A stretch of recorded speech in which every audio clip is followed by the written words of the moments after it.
Acquire the necessary abilities to become a skilled and engaging conversationalist. Casual conversations, often dismissed as trivial, are actually the foundation for establishing connections crucial in building friendships, romantic relationships, and professional networks.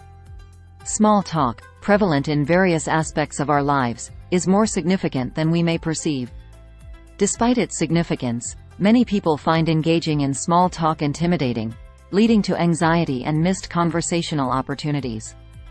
This apprehension hinders individuals from making the most out of social interactions, whether at networking events or everyday encounters.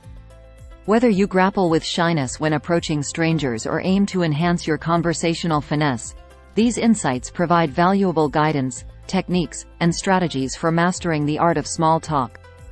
In this overview, you'll discover effective conversation starters, graceful ways to conclude a conversation, and how engaging in small talk can position you as a leader.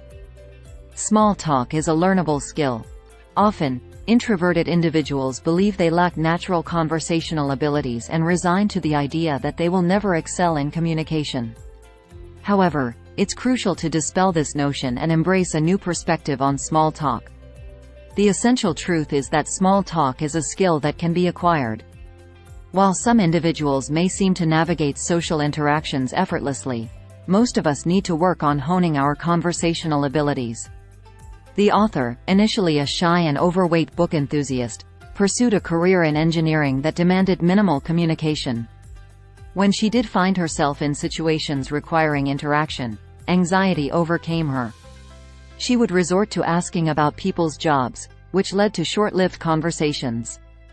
Around her 40s, she recognized that her weight and negative self-image were hindrances. Following a divorce, she committed to improving her health, shedding 65 pounds.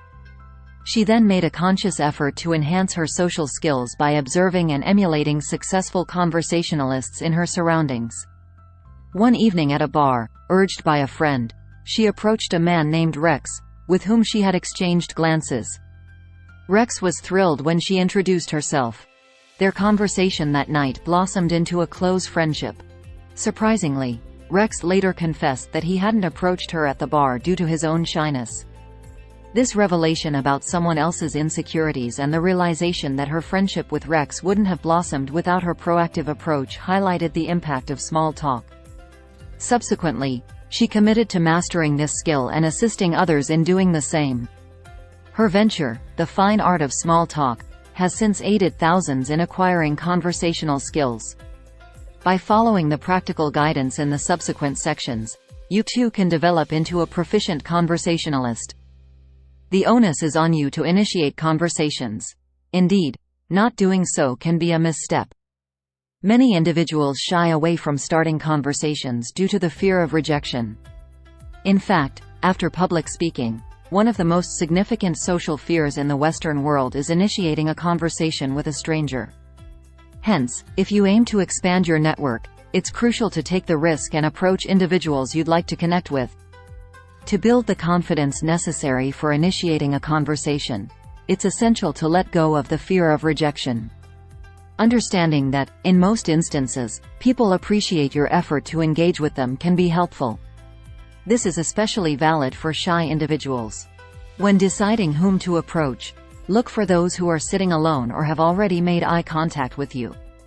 Once you've gathered the courage to approach someone, starting a conversation is straightforward.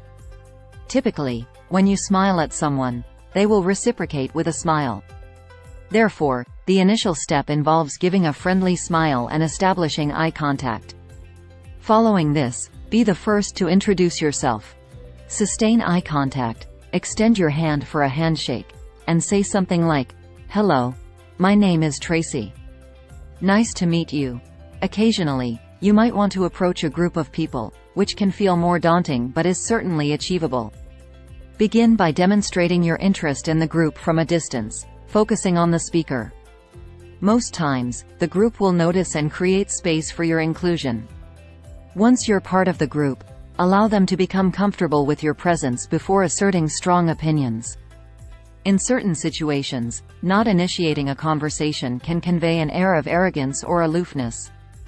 The author observed Bob, a senior vice president at a reputable company, during various corporate events attended with a friend. She had been too intimidated by Bob's self-assuredness to introduce herself. Later, when she began a new job as an engineering salesperson, she called Bob to present her employer's products. To her dismay, Bob declined her sales offer, accusing her of ignoring him whenever their paths had crossed. On that day, she learned a valuable lesson. It's always beneficial to introduce yourself. Shoulder the responsibility of steering a conversation by familiarizing yourself with people's names and preparing engaging conversation starters. Have you ever engaged with a stranger who made you feel completely at ease? It's likely that this stranger didn't achieve this effortlessly. While many of us hope for others to take the lead in conversations, skilled communicators understand that guiding a conversation creates positive emotions that encourage people to engage in social or collaborative interactions. One effective way to take charge of a conversation is to adopt the role of a host. Just as a good host would, focus on learning the names of every person you interact with. After introducing yourself, inquire about your conversation partner's name, placing emphasis on the word "your" to convey a sense of importance. Maintaining this host-like approach, continue leading the conversation when new participants join, introducing the individuals you've recently met by their names. The author once applied this tactic at an event, introducing herself to the first 3 attendees seated at her table. As more guests arrived, she first introduced herself and then the other attendees, fostering a welcoming atmosphere and establishing her as a group leader. Once introductions are made, it becomes your responsibility to introduce conversation topics. You can prepare for this by devising icebreakers in advance. Aim for icebreakers that go beyond the typical, "What do you do for a living?" question, as this often doesn't lead to prolonged or insightful discussions. Instead, consider asking about how they ventured into their industry if you're at a professional gathering, or inquire about their interests if it's a social event. You might also craft more imaginative questions that could spark a more captivating dialogue. The author once witnessed a TV segment where a reporter, posing as a party guest, asked a random attendee about their star sign, initiating a conversation about astrology. While your icebreakers need not be as audacious, strive to make your conversation partners feel at ease by displaying genuine interest in them. Asking probing questions and delving into topics in depth enhances conversations. Questions like, "How was your weekend?" or "How have you been?" tend to elicit standard responses such as, "Good. How was yours?" These routine exchanges lack depth and sincerity that can lead to more meaningful interactions. To enhance your conversational skills, it's vital to move beyond the superficiality of common inquiries. The most effective way to elevate your conversations is by asking open-ended questions. Open-ended questions signal to your conversation partners that you genuinely care about their thoughts and feelings. They allow you to explore a speaker's response in detail without being intrusive or pushy. For example, questions like, "What were your impressions of that movie?" empower respondents to decide how much they wish to share. Consider a scenario where you ask your child the customary question, "How was school?" Typically, this elicits a brief response like, "Fine." However, instead of letting the conversation fizzle, you can follow up with another open-ended question. For instance, you might inquire about her favorite class that day and then ask her why she enjoyed it. By employing open-ended questions and displaying genuine interest in what your child has to say, you may discover that she divulges more vivid details about her interests and friends. Essentially, small talk can help you better understand your own child. If a colleague inquires about your weekend, rather than offering a brief answer, share an anecdote about your weekend before asking about theirs. This sets an example for the type of engaging conversations you wish to have, even if you're not initiating the discussion. It's crucial to assess what is suitable to ask in a given context. You can treat your open-ended questions like an interview and prepare questions for encounters with unfamiliar individuals. However, it's equally important to observe and adapt based on your conversation partner's responses. If you pose a personal question to a colleague, and they steer the conversation back to work, it's likely an indication that they prefer to avoid small talk at that moment. Respect their choice and transition to a topic of conversation that they are more comfortable with. Employ diverse questions and cues from the environment to maintain engaging conversations. During small talk, there may be instances where the conversation falters into an uncomfortable silence. Allowing the conversation to wither by waiting for the other person to initiate a topic poses a risk.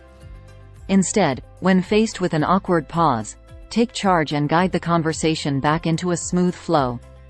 One effective way to fill a lull in the conversation is by posing a fresh open-ended question that alters the conversation's course. If you struggle to conjure open-ended questions spontaneously, you can use the acronym form as a prompt: family, occupation, recreation, and miscellaneous. While the first three categories are straightforward, the miscellaneous category allows for a more creative approach. For instance, you might ask a new acquaintance if they've recently enjoyed any books. If you're joining a group conversation, inquire about how they all came to know each other. At times, you might find it challenging to think of questions using form, or a question about the person's history might not feel appropriate in that moment. In such scenarios, you can rekindle the conversation by observing and using clues from your surroundings and the person you're speaking with.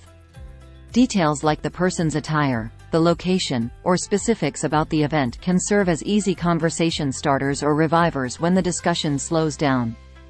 For instance, you can inquire about guests' connections to the bride or groom at a wedding. Regardless of the situation, authenticity in your conversation is crucial. However, exercise caution as there are certain subjects best avoided. Raising gossip, controversial topics, or personal misfortunes will generally leave your conversation partner with a negative impression of you. Additionally, when conversing with a casual acquaintance, it's advisable to steer clear of specifics related to their job or family members that you might recall from a prior conversation. Life circumstances may have changed since your last interaction. Inquiring about a job or family member without being updated could lead to an uncomfortable turn in the conversation. Instead, opt for more general questions, allowing them to share updates on their terms. Being attentive to both nonverbal cues and verbal signals significantly enhances your listening skills. Have you ever shared a story and felt like the person you were talking to wasn't truly listening? It's an experience that often leaves one feeling frustrated, perhaps even offended, and might deter further conversations with that individual. For a conversation to be successful, both participants need to feel heard, valued, and genuinely understood. This implies that, in addition to initiating and leading a conversation, you must also be an engaged listener. Even if you inherently possess good listening skills, it's important to ensure that your conversational partner feels heard and acknowledged. One effective way to convey genuine attentiveness is through your body language. Avoid crossing your arms, slouching, or fidgeting with your clothes, hair, or accessories. Instead, adopt an approachable posture by leaning forward, nodding, smiling, and maintaining consistent eye contact. These actions demonstrate your active engagement. Equally crucial are the verbal cues you offer to demonstrate active listening. The author shares an anecdote involving an 8-year-old named Nicholas to illustrate this point. Nicholas recounted his day to his father, excitedly describing painting mountains in art class, scoring a touchdown in football, and enjoying pizza. However, Nicholas became upset when he noticed his father reading the newspaper, feeling unheard. When his father stopped reading and assured Nicholas he was listening, he proceeded to repeat Nicholas's story word for word. Yet, this repetition didn't satisfy Nicholas. He sought a genuine connection. There are numerous ways to engage with speakers without interrupting them. You can pose follow-up questions about specific details of the story, respond with enthusiasm to convey your interest in the narrative, and at times, paraphrasing what the speaker shared can be beneficial in clarifying information and avoiding misunderstandings. When appropriate, you can utilize your listening abilities to establish connections between what your conversational partner is saying and other thoughts or experiences you may have. By doing so, you can seamlessly transition the conversation to a different topic. Ending a conversation with grace and honesty can enhance the connection you've established. No matter how engaging a conversation has been, a poorly handled conclusion can leave a negative impression on the entire interaction. Whether you're captivated or not so interested in your conversational partner, it's essential to make a genuine effort to conclude every encounter gracefully. Thankfully, there are simple and effective ways to adeptly wrap up any conversation. One strategy is to revisit the highlight of your discussion. For instance, if you've been discussing healthcare industry issues with someone, you can address them by name and express how wonderful it was to delve into that particular topic. If you genuinely wish to continue the discussion at a later time or perhaps exchange contact details, it's your responsibility to politely suggest a follow-up. Then, when you're ready to conclude the interaction, clearly state your next steps, extend your hand for a handshake, and bid farewell. Following through on whatever you've mentioned you'll do next is crucial. If you mention you'll be viewing exhibits at a conference and your conversational partner sees you engaged in another conversation elsewhere, they might assume you didn't enjoy your time with them. This could potentially hurt their feelings and damage the recently established connection. Another courteous way to end a conversation is by introducing your conversational partner to a new person joining your group before excusing yourself. This not only helps your initial acquaintance expand their network but also ensures they don't feel abandoned. Additionally, you can use this moment to align with your networking goals. For example, if you're seeking a job as an engineer, you could inquire if your acquaintance knows anyone who might assist you in your job search. In the best-case scenario, they may offer guidance and make an introduction. If not, you can simply express your enjoyment in speaking with them but emphasize the need to connect with someone who can help you. People will appreciate your need to move on and remember you for your courtesy and charm. Key takeaway: the power of small talk lies in your ability to initiate and guide conversations. By making warm introductions, asking open-ended questions, and actively listening to responses, you can leverage the benefits of engaging small talk. Practical tip: utilize a person's name during a conversation. To enhance your conversation and make the other person feel valued, use their name during the discussion. Try to recall and use their name shortly after learning it. However, if you forget someone's name, it's perfectly acceptable to politely ask for a reminder to avoid potential awkwardness later. Thank you for embarking on this journey of knowledge and inspiration with us. If you've found value in our insights and seek more wisdom from the world's most impactful books, consider supporting our channel. Please don't hesitate to like, share, and subscribe to one of the finest book summary channels on the web. By doing so, you'll stay tuned for a continuous stream of uplifting, thought-provoking summaries that propel you into action. Let's embark on this quest for growth and enlightenment together. Happy reading, learning, and growing!